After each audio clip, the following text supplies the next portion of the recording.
ॐ श्री विष्णु अष्टोत्तरशतनामावलिः। ॐ विष्णवे नमः। ॐ लक्ष्मीपतये नमः।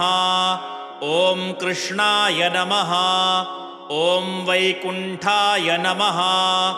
ॐ गरुणध्वजाय नमः। ॐ परब्रह्मणे नमः। ॐ जगन्नाथाय नमः। ॐ वासुदेवाय नमः। ॐ त्रिविक्रमाय नमः। ॐ दैत्यान्तकाय नमः। ॐ मधुरिपवे नमः। ॐ तार्क्ष्यवाहनाय नमः। ॐ सनातनाय नमः। ॐ नारायणाय नमः। ॐ पद्मनाभाय नमः। ॐ ऋषिकेशाय नमः। ॐ सुधाप्रदाय नमः। ॐ माधवाय नमः। ॐ पुण्डरीकाक्षाय नमः। ॐ स्थितिकर्त्रे नमः। ॐ परात्पराय नमः। ॐ वनमालिने नमः।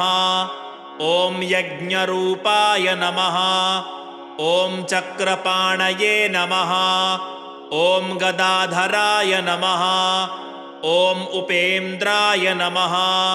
ॐ केशवाय नमः। ॐ हंसाय नमः। ॐ समुद्रमथनाय नमः।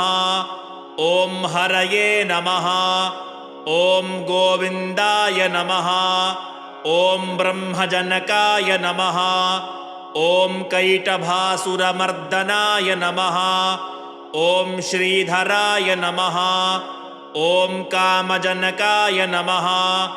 ॐ शेषशायिने नमः। ॐ चतुर्भुजाय नमः। ॐ पाञ्चजन्यधराय नमः। ॐ श्रीमते नमः। ॐ शार्ङ्गपाणये नमः। ॐ जनार्दनाय नमः। ॐ पीताम्बरधराय नमः। ॐ देवाय नमः। ॐ सूर्यचन्द्रविलोचनाय नमः। ॐ मत्स्यरूपाय नमः। ॐ कूर्मतनवे नमः। ॐ क्रोडरूपाय नमः। ॐ नृकेसरिणे नमः। ॐ वामनाय नमः। ॐ भार्गवाय नमः। ॐ रामाय नमः। ॐ बलिने नमः। ॐ कल्किने नमः। ॐ हयाननाय नमः। ॐ विश्वम्भराय नमः। ॐ शिशुमाराय नमः। ॐ श्रीकराय नमः। ॐ कपिलाय नमः। ॐ ध्रुवाय नमः। ॐ दत्तत्रेयाय नमः। ॐ अच्युताय नमः। ॐ अनन्ताय नमः। ॐ मुकुन्दाय नमः। ॐ दधिवामनाय नमः। ॐ धन्वन्तरये नमः। ॐ श्रीनिवासाय नमः। ॐ प्रद्युम्नाय नमः। ॐ पुरुषोत्तमाय नमः। ॐ श्रीवत्सकौस्तुभधराय नमः। ॐ मुरारातये नमः। ॐ अधोक्षजाय नमः। ॐ वृषभाय नमः। ॐ मोहिनीरूपधारिणे नमः। ॐ सङ्कर्षणाय नमः। ॐ पृथवे नमः।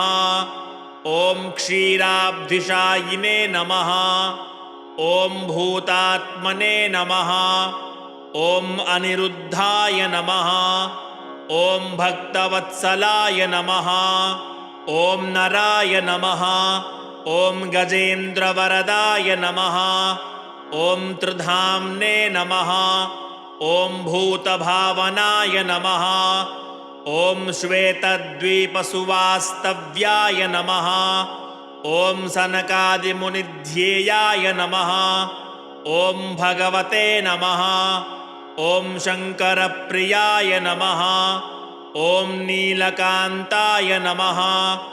ॐ धराकान्ताय नमः। ॐ वेदात्मने नमः।